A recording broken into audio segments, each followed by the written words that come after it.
May shaping up to be a major month at the movies, everybody. New releases like Mission Impossible, The Final Reckoning. Plus, there is something for every age and type of fan. So joining us with a few to see on the big screen is one of our favorite film lovers, Nikki Novak from Fandango. So welcome back, Nikki. Thank you. Great to see you both. Oh, man, what a show it's already been. So we're like trying to catch our breath. But let's talk about Thunderbolts. Let's talk about Thunderbolts with the asterisk at the end. Yes. They're going to reveal very soon what that means. But yes, this is a ragtag group of new superheroes. Florence Pugh, Sebastian Stan, and the nice thing about this, the Marvel train is really revving up again.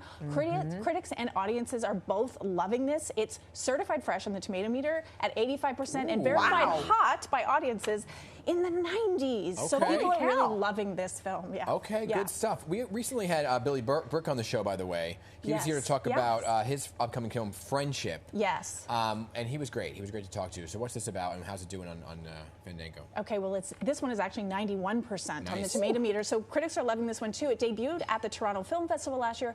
But Paul Rudd, actually a Marvel guy that everybody loves, stars in this. He kind of plays a guy that's very cool, and a next-door neighbor moves in, played by Tim Robinson from SNL.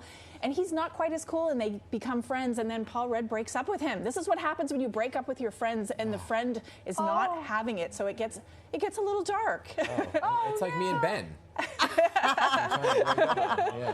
No, you and Ben are like the next film we're talking about, Lilo and Stitch. Right? Yeah. This is live action. Two unlikely friends. Right. But this is live action. This is the live action version of it, yeah. So Maya Kaloa is the new Lilo.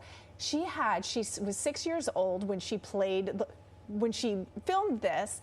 And she had 15 auditions. Can you imagine being 6 years old, nailing 15 auditions to get the role? But yes, we also have Tia Carrere is back. Chris Sanders, who animated the first one, is back as Stitch. And you also you're adding to the cast Hannah Waddingham, Zach Galifianakis. Very funny new cast. Yeah. Oh my gosh. What's the storyline though?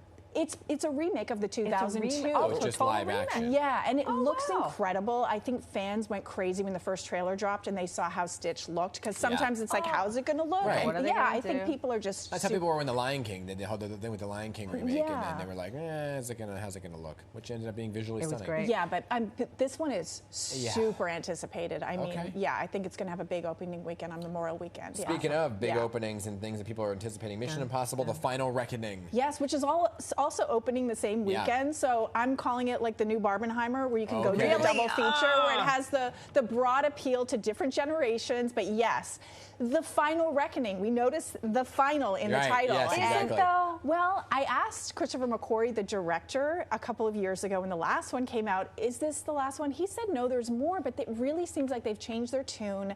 In the trailer, Tom says, to his team, I need you to trust me one last time. It kind of indicates that the runtime is the longest in franchise history. Just enough time to, I think, wrap up the whole thing. Yeah, what's the runtime? It's 2 hours and 49 minutes. 2 hours and... But I'm telling you, the early buzz on this, here's the good sign. When they start screening it for critics a few weeks early, you know it's good. I'm seeing it next week. It doesn't come out to Memorial. I know somebody who's seen it, and they said it's incredible.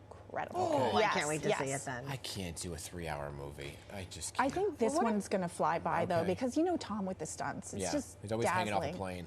But what if you're at home? Like, you can watch something at home, like the next 3 days. film, Another Simple Favor. Yes. So this is another Simple Favor. The first one was a Simple Favor that came out in 2018, and it's Anna Kendrick, Blake Lively again, Henry Golding again, directed by Paul Feig again, dressed as well as Paul Feig is like the best dressed director of all time. You kind of are channeling him today a little bit, but this one is like a virtual vacation.